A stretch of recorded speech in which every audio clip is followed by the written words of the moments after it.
Hi everybody, Shlomo here. Beautiful day in Vancouver.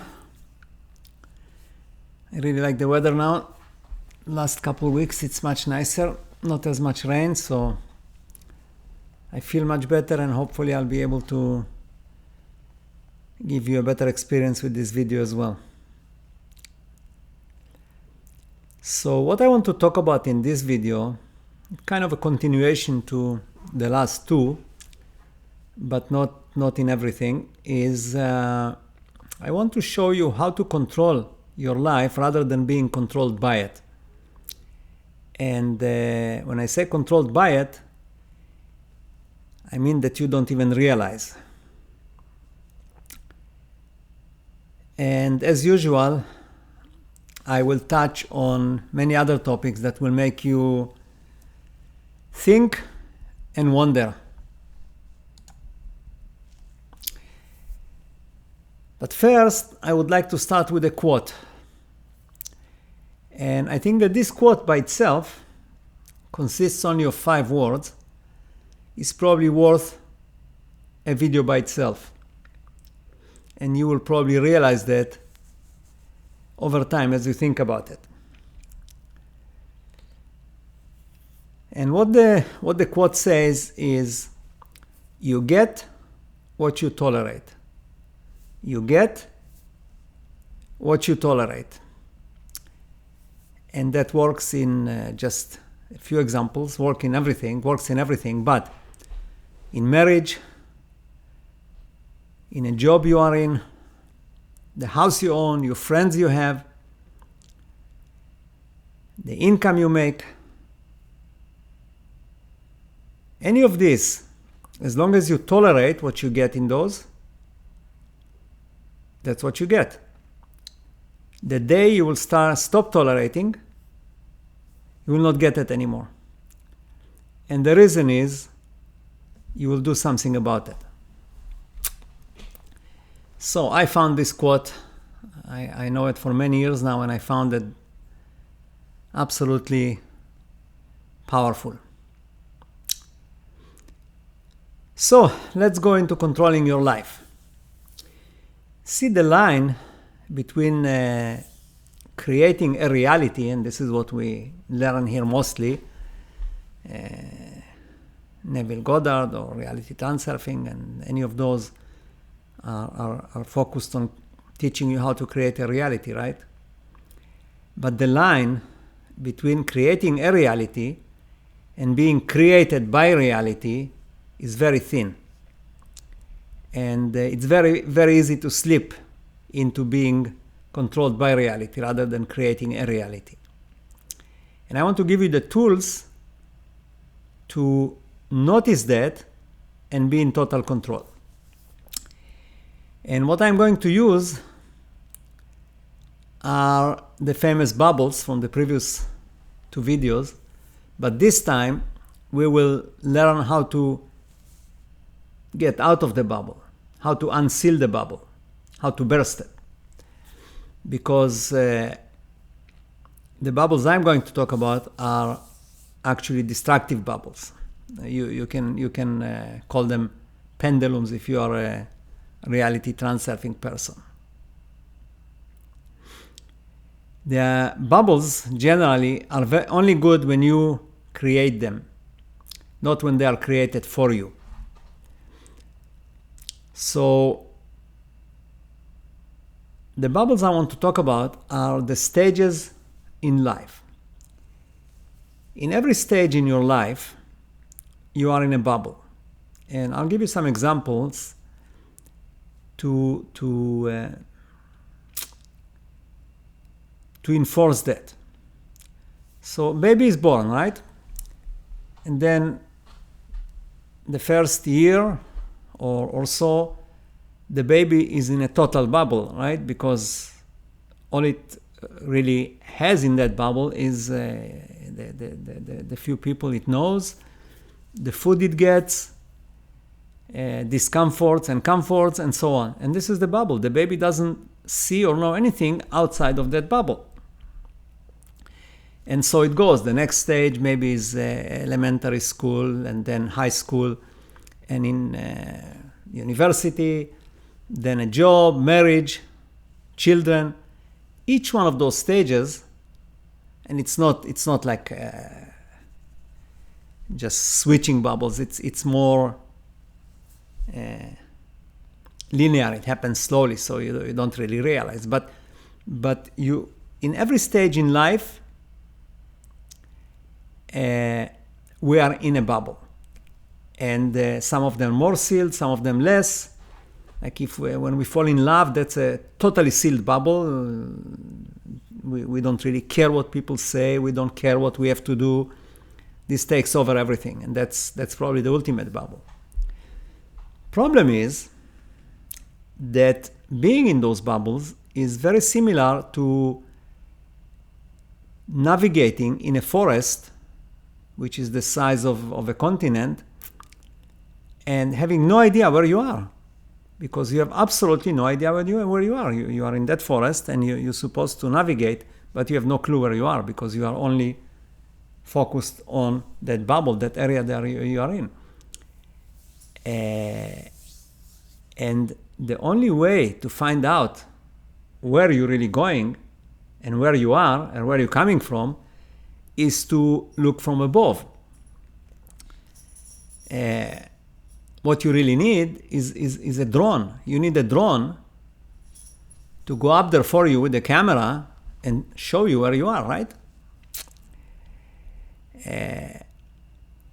This video, really, in this video, I want to take that drone and show you how to use it. See, when I talk to people, whether in person or through my talkforlife.com site, people come to me for help for many reasons. What I really do is I become the drone for them, right? I look from above and I can see where they are and why they are and everything. All the things they don't see, I can see. And this is how I help them. I tell them what I see, and of course I also give them advice how to change whatever needs to be changed. Now, when you move to the next bubble, when there is like a transition, then you start to realize that all the bubbles previously, they were actually nonsense. Like everything that was in there is no longer important. Like you can see all of a sudden from here how silly the important things were in that bubble. So rather than wait until you get to the next bubble, you should actually see what's important, what's not important in the current bubble. And I really hope that after watching this video, you will be able to help yourself. You will be able to be your own drone and go up there. Now, how do we avoid that bubble trap? Or do you even want to? Some people don't want to. They are comfortable in their bubble, and that's fine too. Because at the end of the day, the bottom line is for you to be happy.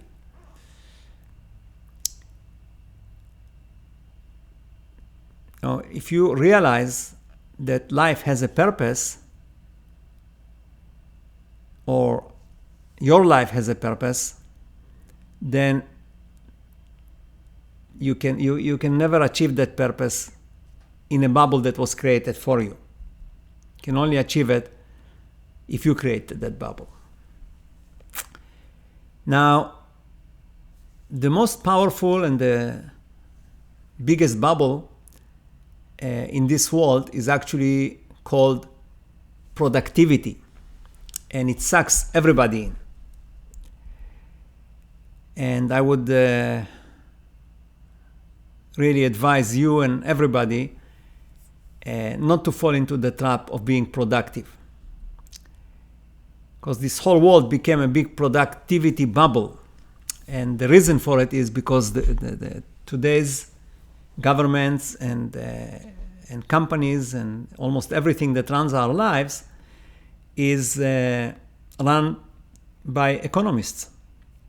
Economists tell you, we need to achieve this, we need to achieve that. How important is it? Well, it's not important at all. They just make it important, right? All it does, it makes us slaves. And this is not some kind of conspiracy. This is actually the reality. I mean, it's not a conspiracy theory. We destroyed the environment, the nuclear family, and even the excitement of life by trying to be productive. And what does productive mean? At the end of the day, you need today exactly what you needed maybe 2,000 years ago. The only difference is that we replaced the donkey with the Tesla, right? But, we don't have any different needs today that we had 1,000 years ago. But we are probably, I don't know, million times more productive. So what? You absolutely don't produce more for yourself, only for the ones that sit above you. It's just like in a multi-level marketing, right? You produce for the people that are at the very top, whatever they are called. I think there's a name for that. And, they become very rich, and you just keep selling, hoping that you will be at the top one day. And some of you do. But again, at the end of the day, productivity takes us nowhere. And I hope that that's my purpose. I want to change the world by changing what people desire. And productivity is definitely not something you should desire. In my last video, I talked about, I'm changing topics here. I talked about what happens after you die. So this time I want to dive into it much deeper. Dive into it, not dive, into it much deeper. Because there are some very interesting takeaways from that. Takeaway, yeah. From this, which apply into this reality, not after death.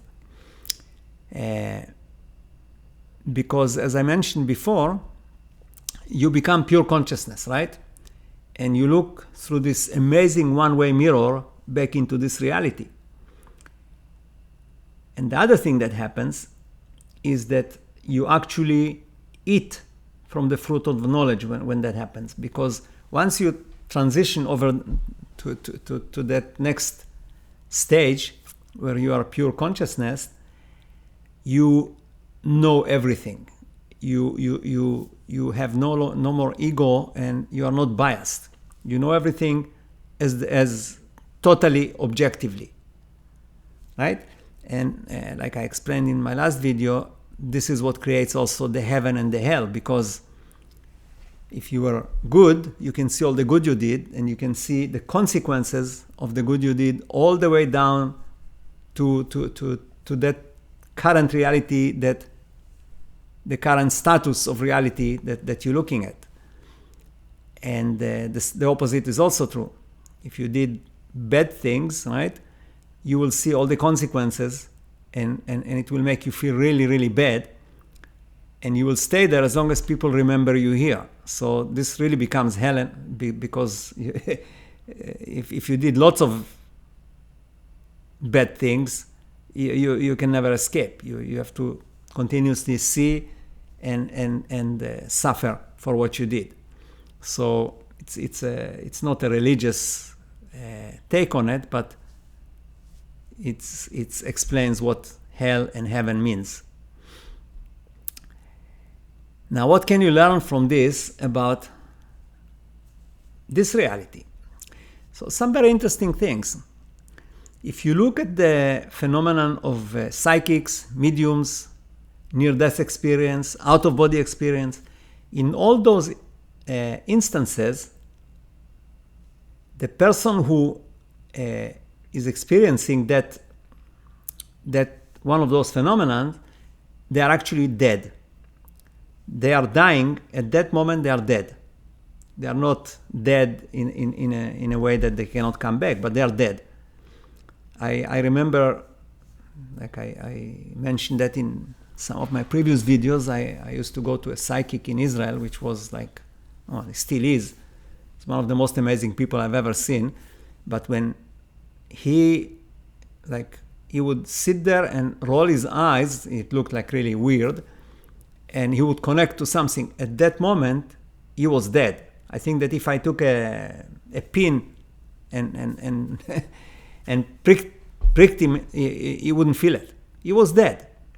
And that's how he could connect to this collective consciousness, right?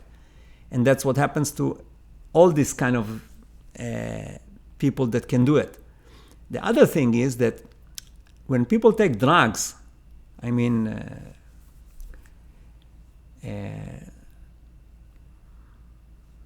like drugs to be high, right? What those drugs do actually, they kill parts of our brain.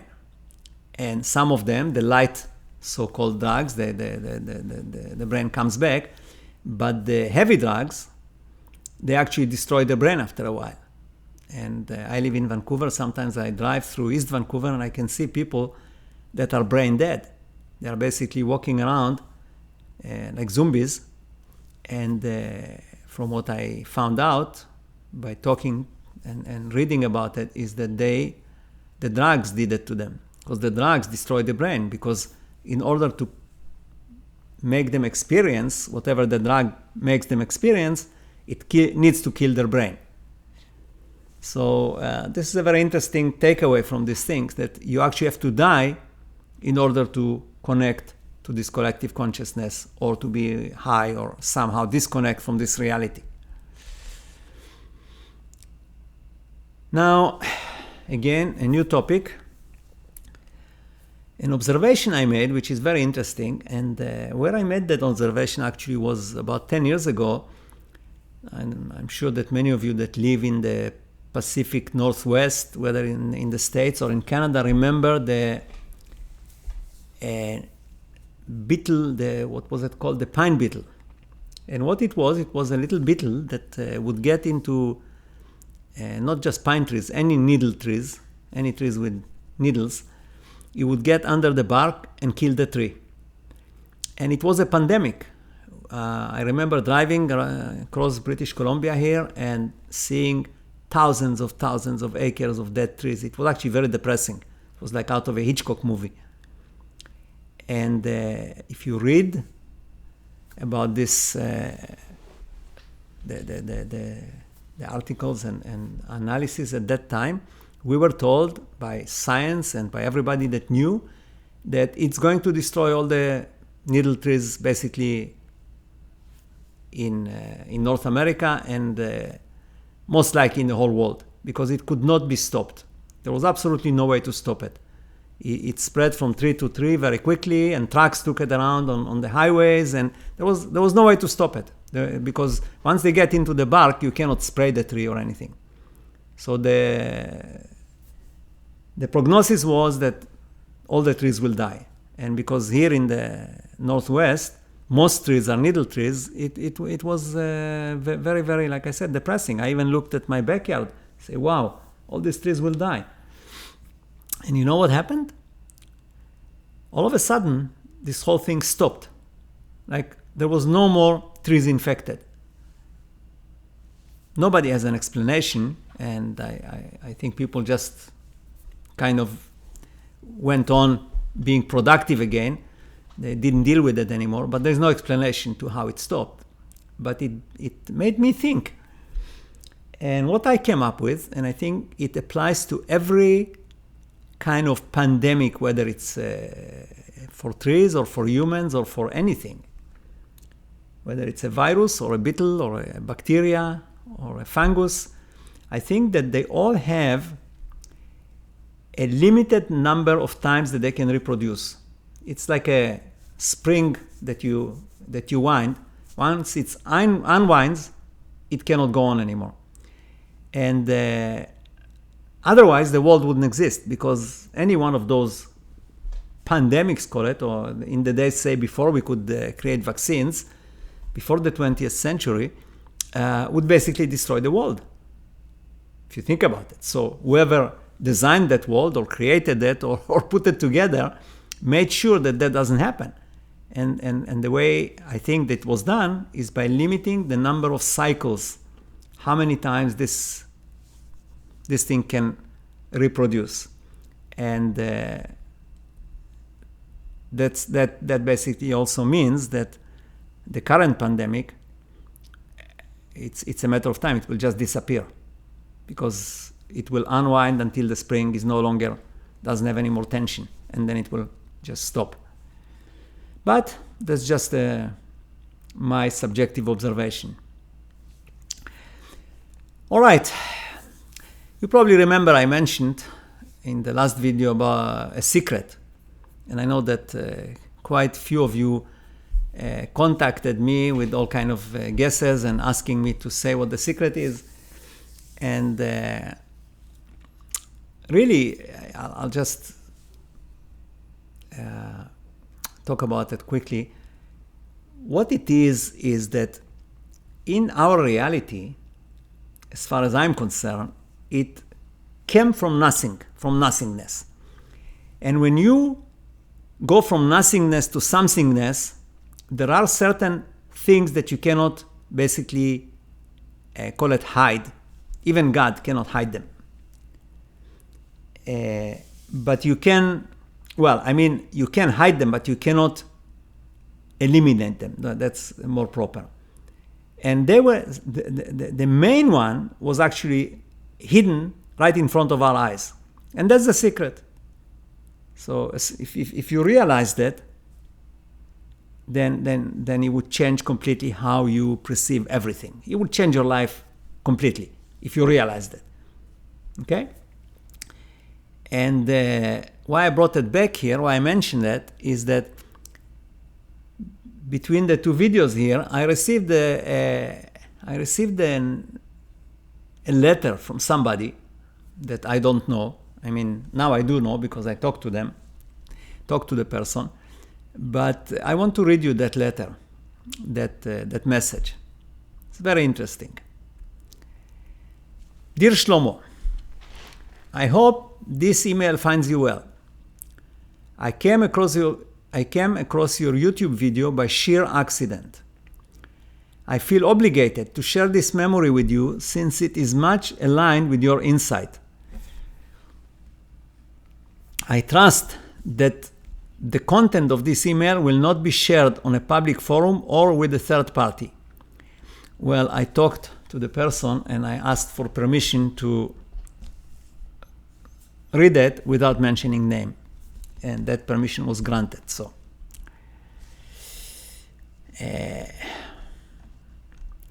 around December 2019, I visited a patient, a middle-aged gentleman with what seemed to be a drug-induced psychosis.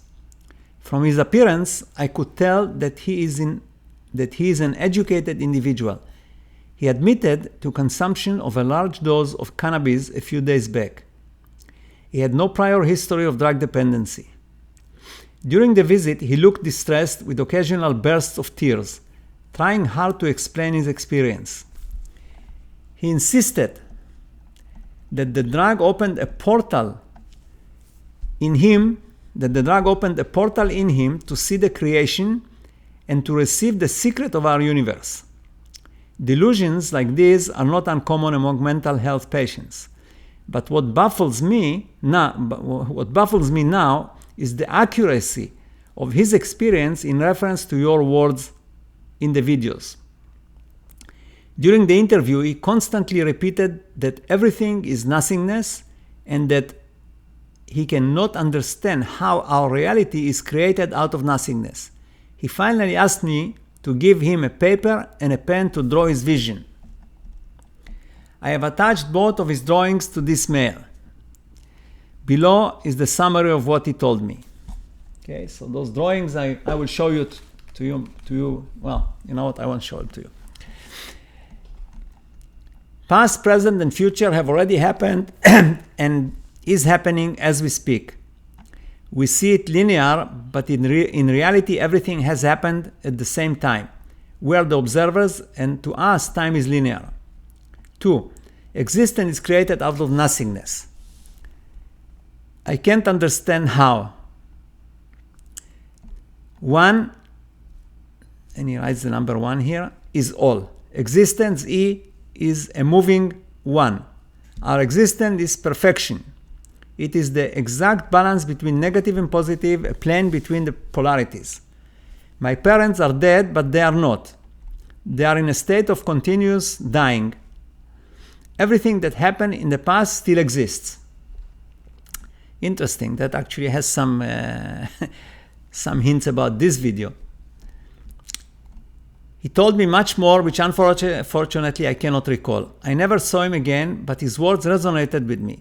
Never shared this story with anyone until today. I look forward to have your thoughts around this. So, in the drawings that he attached is actually the whole secret that I'm talking about.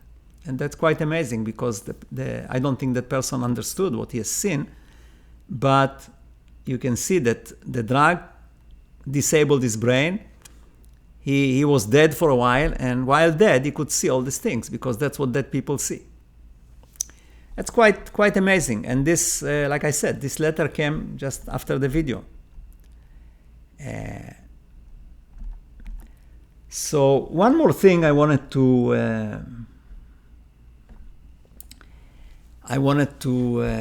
share with you before the end of this video, and that's another observation which actually gives, I think, a lot of credibility to the idea that we create our reality. This is actually almost hard proof. And what it is, over the years, I noticed at least 3 or 4 cases where people that I knew, married couples, one of them got some kind of a cancer and died. And a relatively short time after, within few years, the other one would get the same cancer. And we all know cancer is not contagious, even though there are some theories about its viruses, but cancers are not contagious. And for the other half to get the same cancer, the only explanation I can see is that they created because they've seen their loved one, right, going through all this probably terrible suffering until they die, and after that, they everything that happens, if they have some pain here or pain there, they instantly start to think about that cancer. It's like when we read about some, I know that if I read about some illness on the internet, the next day I'm sure that I have it. I start to develop the symptoms. And I will read you here something scientific, actually. It's an abstract from a scientific paper, one of the universities, I think, and I'll read it to you. The occurrence of cancer in both members of 105 couples related only by marriage is reported from a regional hospital. Do you get that? 105 couples. 68 couples had tumors of the same histopathologic, I'm not a doctor, type. 6 had tumors of the same organ with similar histology. The tumors were of the brain, urinary bladder, transitional cell carcinoma, lung. Anyway, I don't want to go into this is like technical things I cannot even read. The significance of our observation is unclear, and they are most probably coincidences. Well, one hospital, 105 couples, coincidences. Well, that's how scientists approach this kind of stuff, right? Analysis of more data could help to explain these observations, because factors such as environment, nutrition, and contamination affect both members of a married couple for extended periods of time. Well, I don't know what's your take on it. I don't really buy this business with because they ate the same ice cream, they got the same cancer. That doesn't make any sense. But I think that what happens here is, like I said, it's a very strong indication that we do create our reality, for good or bad. And to me, it's very encouraging, because it indicates that we have that power. All right, I hope you enjoyed this video. And as you notice, I get into more and more topics and more weird stuff, but I always come back with it to something you can use. So I hope you enjoyed that. I really hope to get a lot of feedback from you. I also, something I didn't say before is if you know people like yourself that can benefit and enjoy, and it will open their mind, please share. And I will see you probably very soon. Looks like I got into a habit here of making a video every couple of weeks, which is good. So thank you, and enjoy the spring, at least in the northern hemisphere.